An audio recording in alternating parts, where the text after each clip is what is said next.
It's Miss Huerta. I hope you're doing well. Here is my PowerPoint presentation on the causes of the Great Depression. I will go through this and explain why the Depression happened. The Great Depression of the 1930s is so important for us to be studying right now, considering the year 2020 and all of the impacts of the coronavirus COVID-19. We're going to be seeing a lot of things that remind us about what was happening during the 1930s. We're going to be seeing businesses hurting. We're going to see some people out of work. And it's important for us to learn the lessons of the Great Depression so that we know how to deal with it in a more effective way today. So, the causes of the Great Depression. You looked at some pictures already and saw that during the Great Depression of the 1930s, people were experiencing hard times economically. And it's a huge contrast to what people were experiencing in the 1920s, which was a very optimistic time and a very prosperous time. And so when we talk about what caused all this, these are the major causes. One was an unequal distribution of wealth. Another is high tariffs and war debts. Third, overproduction in industry and agriculture. Fourth, the 1928 presidential election and how the president handled it. Next, the farm crisis, Federal Reserve monetary policy, and the stock market crash. The stock market crash is probably something that you have heard about, but maybe don't quite understand how it happened. So let's look at these causes. Now, historians disagree as to what was the biggest cause of the Great Depression, but most scholars would agree that it includes a combination of all of these things that I just mentioned. So as we know, the 1920s was a prosperous time. However, a lot of people, not everyone saw that prosperity. Not everyone got rich. And because people wanted all the new products that were for sale, a lot of them started to use credit and loans. And so we'll talk about that, and we'll also talk about how farmers were never really seeing the prosperity and the wealth of the 1920s. They were always suffering. So here's rural poverty in the 1920s. Rural means farmers, right? So like I said, farmers had always been living in poverty.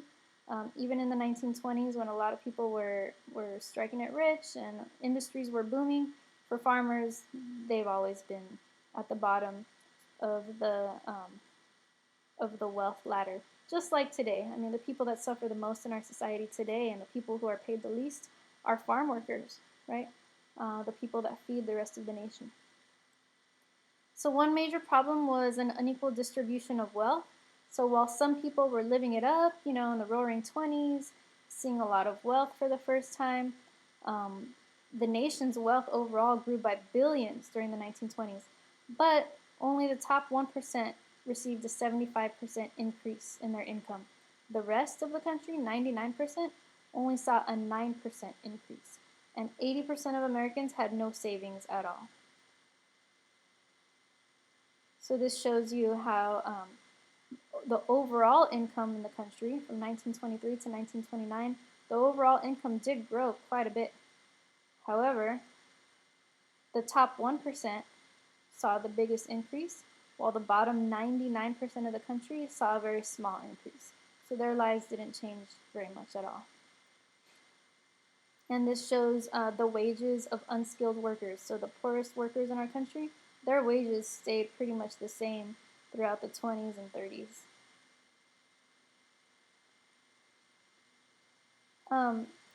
Another factor that led to the Great Depression was high tariffs and war debts. So at the end of World War I, a lot of European nations owed the United States money. We lent them money, support, we sold weapons to them, but their economies were devastated by the war and they couldn't pay that money back. The United States insisted that they pay the money back, which caused them to demand money from Germany. Right? Germany had to pay the reparations that were imposed on her as a result of the Treaty of Versailles. And so when Germany couldn't pay the other European countries back, then those European countries couldn't pay us back, and this also contributed to the Great Depression. We also imposed high tariffs or taxes on any products that were being imported from those countries. And so if like a country like Italy wanted to sell products here, then they would have to pay a high tax on that product that they were selling here. Well, those other nations didn't like that, so world trade in general began to decline. We weren't getting as many products from overseas as we had before, and so this also led to the Great Depression. Here's another cause, overproduction in industry. So these wealthy industries, like the automobile industry, for example, started to produce so many cars because they felt, everyone would want to buy one. However, wages for the average worker weren't rising enough for them to afford these products. And so workers could not afford all of the stuff that industry was producing. And so they ended up producing too much, more than can be sold, and that's not good for the economy. Farm overproduction, same thing with farmers. They started to produce so many crops, too many, more than what could be sold. And so what that does is it causes the price of those products to go down. And so in some case, it wasn't even worth it for them to sell. Like the price was so low that they weren't making enough money by selling these products, and so a lot of their farms had to close down. Here's an important fact here. In 1929, the average annual income for an American family was $750, but for farm families, it was only $273. So farmers are still suffering the most in society. And at this time, 30% of Americans still lived on farms. So that's a pretty high percentage right there. So this is affecting a lot of people in the country.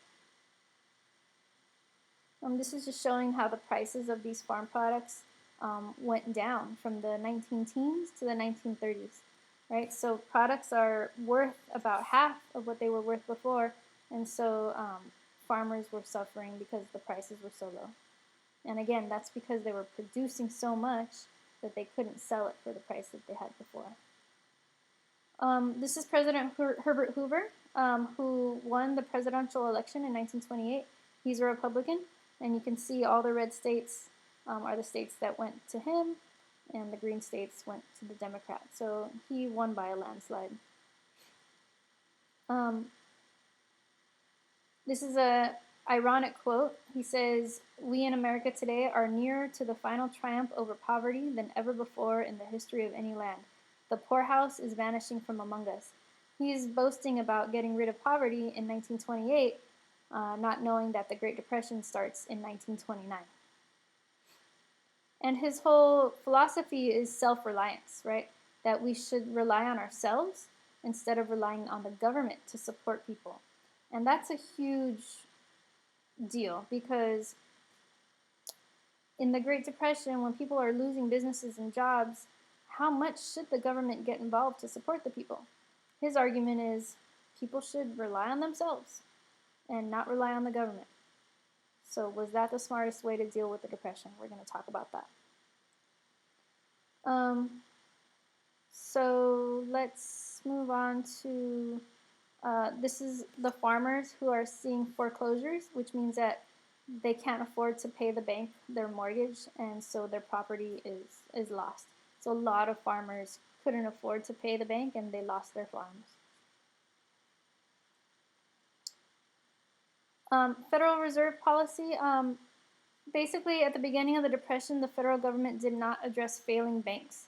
And so a lot of scholars argue that because they didn't do much to save the banks, this made the situation worse. When banks close, then, they can't loan people money, and businesses will have to close because the bank doesn't have enough money in their reserves to pay everybody the money that they have in the bank. For example, when you have a savings account, you have $500 in your savings account. If everyone is trying to get their money out of the bank at the same time as they would during the Great Depression, and the bank doesn't have all that money sitting there waiting for you, because the banks, they're using your money to loan money to other people, to loan money to businesses. They're investing in the stock market. And so since they didn't have all that money in reserve waiting for people, and because they couldn't pay everyone all the money that they had deposited into the banks, a lot of those banks had to close.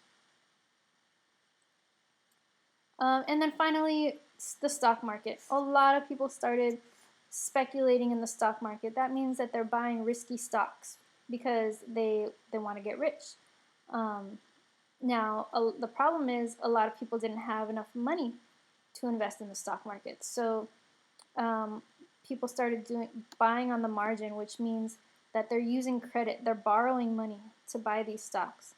And what that does is that gives us the perception that, oh, a bunch of people are investing their money in the stock market. That means that, you know, the economy is doing well and stock prices are really high. However, the stocks were overpriced because of this. They were not really worth their sale price because people weren't buying with actual cash. They were buying on credit. And so this has created something called the bubble, which is like the perception that the stock market is doing really well and that there's a lot of money in the stock market, but in reality a lot of that money was loans or credit. And so this led to the stock market crash of 1929.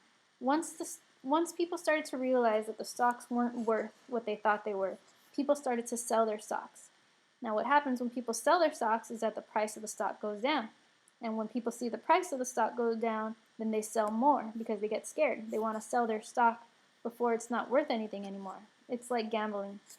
And so it was a vicious cycle. People panicked and sold their stocks, which made the stocks go down, and that caused them to panic, and that caused the stocks to go down, and that led to the stock market crash. That's known as Black Tuesday, October 29th, 1929.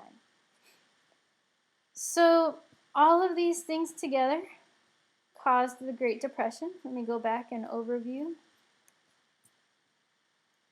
So one, monetary policy, that banks didn't have enough money and the federal government didn't bail out the banks, and so banks started to fail. Two, that there was an unequal distribution of wealth. The rich were getting rich, but the poor were staying about the same, which means that the poor had to buy things using credit and loans. Overproduction. Industry was creating too many products and people couldn't afford to buy them, and agriculture was producing too many crops, and so that caused the farms to fail because the prices of the crops went down. High tariffs and war debts. Other countries around the world couldn't pay the tariffs and couldn't pay their debts to the United States. And then finally, the stock market crash. The panic of the declining stock market prices led to everyone selling and the stock market crashing in 1929. I hope that makes sense, and I hope you understood that.